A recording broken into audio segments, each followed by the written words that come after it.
नमस्कार प्रधानमंत्री जी, मेरा नाम वैभव कनौजिया है। मैं कक्षा 10वीं का छात्र हूँ। मैं केंद्रीय विद्यालय जनकपुरी दिल्ली में पढ़ता हूँ। महोदय, मेरा आपसे यह प्रश्न है कि how to stay motivated and succeed when we have so many of backlog. Thank you sir. धन्यवाद वैभव। माननीय प्रधानमंत्री जी, हम बच्चे ही नहीं, हमारे अभिभावक भी आपसे अपनी समस्याओं का निदान चाहते हैं। सुजीत कुमार प्रधान जी, जो झारसुगुड़ा उड़ीसा से एक अभिभावक हैं, आपसे इसी विषय पर मार्गदर्शन की अपेक्षा रखते हैं। श्रीमान सुजीत प्रधान जी, कृपया अपना प्रश्न पूछें। माननीय प्रधानमंत्री जी नमस्कार। मेरा नाम सुजीत कुमार प्रधान। मेरा प्रश्न है, पाठ्येतर गतिविधि के लिए बच्चों को कैसे प्रेरित करें? धन्यवाद। धन्यवाद श्रीमान। माननीय प्रधानमंत्री जी, स्थापत्य और चित्रकला के धनी राजस्थान के जयपुर की कक्षा 12वीं की छात्रा कोमल शर्मा आपसे अपनी परेशानी का हल चाहती हैं। कोमल, कृपया अपना प्रश्न पूछें। नमस्कार माननीय प्रधानमंत्री जी महोदय, मेरा नाम कोमल शर्मा है। मैं राजकीय बालिका उच्च माध्यमिक विद्यालय बगरू जयपुर कक्षा 12वीं की छात्र हूँ। मेरा प्रश्न आपसे ये था कि मेरे एक सहपाठी का एक पेपर अच्छा नहीं गया है, तो मैं उसे दिलासा कैसे दूं? धन्यवाद। धन्यवाद Komal. Honourable prime minister sir, Eran Eapen, a class 10th student of Qatar, is overwhelmed by a similar problem. Aaron, please go ahead and ask your question. Namaste sir, greetings from MES Indian School, Doha, Qatar. My name is Aaron Epen of class 10. My questions to the Honorable Prime Minister of India are these: how to stop myself from procrastinating and how to keep away my exam fears and the sense of lack of preparation. Thank you, Aaron. Honorable Prime Minister sir, Vaibhav, Mr. Pradhan ji, Komal and Aaron are eager to gain from your wisdom on how to handle the problem of lack of motivation and how to sustain commitment to academics. Also, many other students from all over India want to know how to ensure that they participate equally in extracurricular activities to be well-integrated individuals. Kindly guide all of us, sir. कोई ये सोचता हो कि motivation का कोई injection मिलता है, हाँ, और वो इंजेक्शन हम लगवा दें तो फिर मोटिवेशन का एश्योरेंस मिल जाता है। किसी को लगता है कि ये फॉर्मूला मिल जाए तो फिर मोटिवेशन की कभी समस्या नहीं रहेगी। तो मैं समझता हूं कि ये बहुत बड़ी गलती होगी।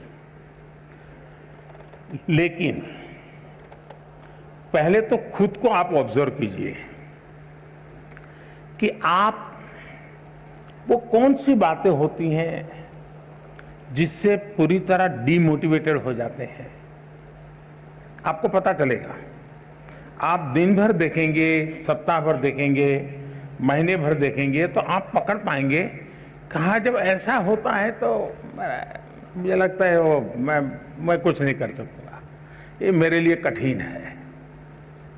तो एक खुद को जानना और उसमें भी वो कौन सी बातें हैं जो मुझे हताश कर देती है, निराश कर देती है, एक बार उसको जान लें और उसको एक बार नंबर बॉक्स में डाल दें।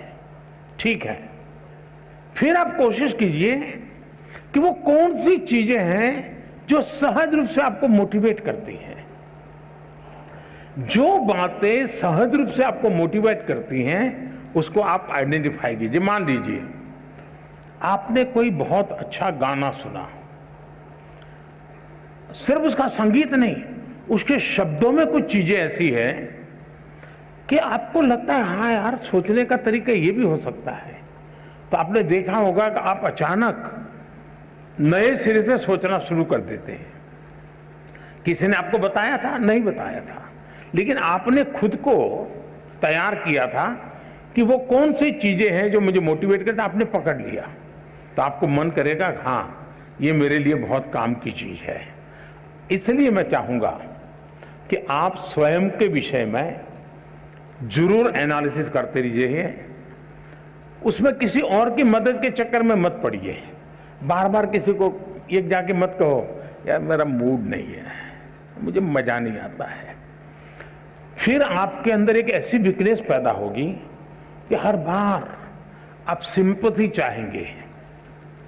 फिर आपका मन करेगा मम्मी मेरे पास बैठे हैं, जरा मुझे पुचकारे पुलकारे, समय में जरा उत्साहित करे, मेरा लालन पालन करे। तो एक वीकनेस धीरे धीरे डेवलप हो जाएगी। कुछ पल तो अच्छे चले जाएंगे। और इसलिए कभी भी उन चीजों के विषय में सिंपैथी गेन करने के लिए उपयोग मत कीजिए, कभी मत कीजिए।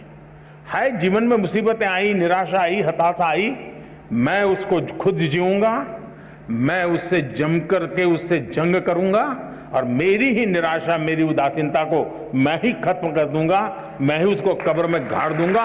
ये विश्वास पैदा कीजिए।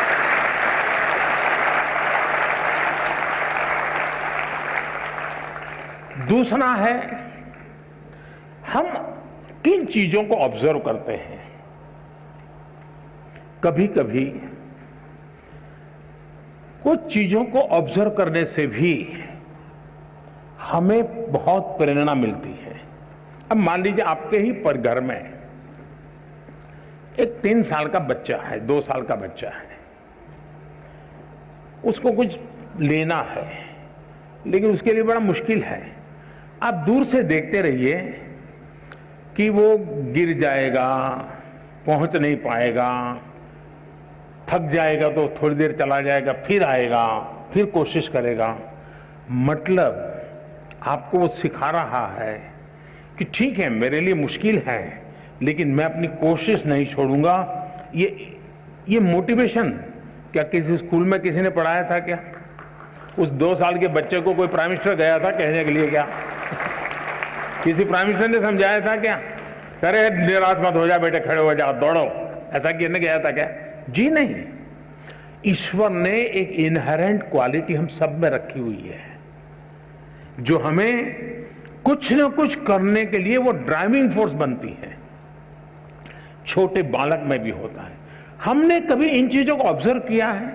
आपने देखा होगा कि कोई दिव्यांग अपनी कुछ गतिविधि करता है, उसने अपने तरीके ढूंढ लिए हैं, बहुत अच्छे ढंग से करता है, लेकिन हमने माइन्यूटली ऑब्जर्व किया कि देखिए भाई, ईश्वर ने उसकी इतनी शरीर में कमियां दी है लेकिन उसने हार नहीं मानी है, उसने अपनी कमियों को ही शक्ति बना दिया है।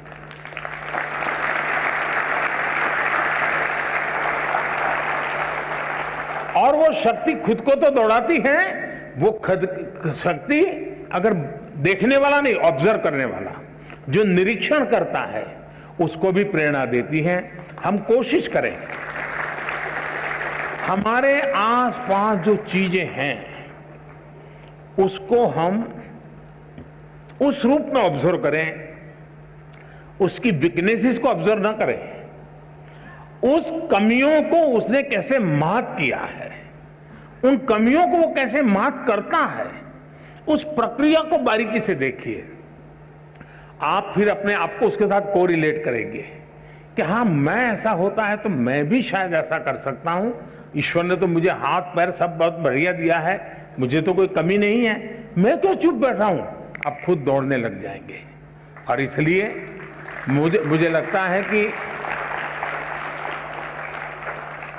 दूसरा एक विषय है, क्या कभी आप खुद की एग्जाम लेते हैं क्या? आप अपनी एग्जाम भी तो कभी लीजिए, कोई आपकी एग्जाम क्यों ले? जैसे मैंने शायद मेरी जो किताब है एग्जाम वॉरियर, उसमें एक जगह पे लिखा हुआ है कि आप कभी एग्जाम को ही एक चिट्ठी लिख दो, हे डियर एग्जाम,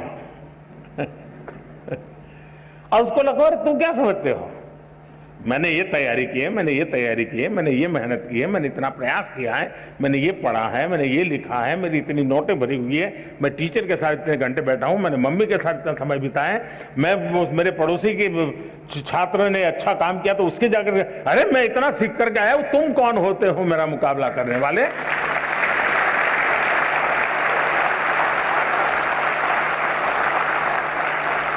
तुम क्या होते हैं मेरी एग्जाम लेने वाले, मैं तुम्हारी एग्जाम ले रहा हूं, मैं देखता हूं तुम मुझे नीचे गिरा करके दिखा दो, मैं तुम्हें नीचे गिरा करके दिखा देता हूं।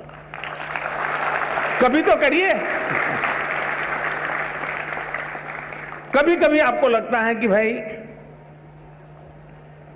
मैं ये जो सोचता हूं सही है गलत है, आप ऐसा कीजिए, एक बार रिप्ले करने की आदत बनाइए। रिप्ले करने की आदत बनाएंगे तो आपको एक नई दृष्टि मिलेगी। जैसे मानो क्लास के अंदर कुछ सीख करके आए हो, आपके 3-4 दोस्त हैं, बैठिए और आज जो सीखा है आप ही टीचर बन के आपके 3 दोस्तों को सिखाइए, फिर दूसरा दोस्त और 3 को सिखाए, फिर तीसरा दोस्त और 3 को सिखाए, फिर चौथा दोस्त, यानी एक प्रकार से जितने पाया होगा वो परोसेगा और हर एक को ध्यान में आएगा, देखिए यार उसने इस बिंदु को पकड़ा था, मुझसे छूट गया था, उसने इस पॉइंट को पकड़ा था, मुझसे छूट गया था।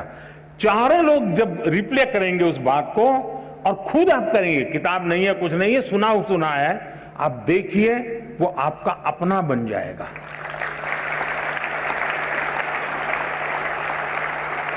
आप चीजों को, अब आपने देखा होगा कहीं कोई घटना घटी हो, बड़े बड़े पॉलिटिकल लीडर को भी ये टीवी वाले खड़े हो जाते हैं ना डंडा लेकर के, और आपने देखा होगा वो जवाब देने में इधर उधर हो जाते हैं।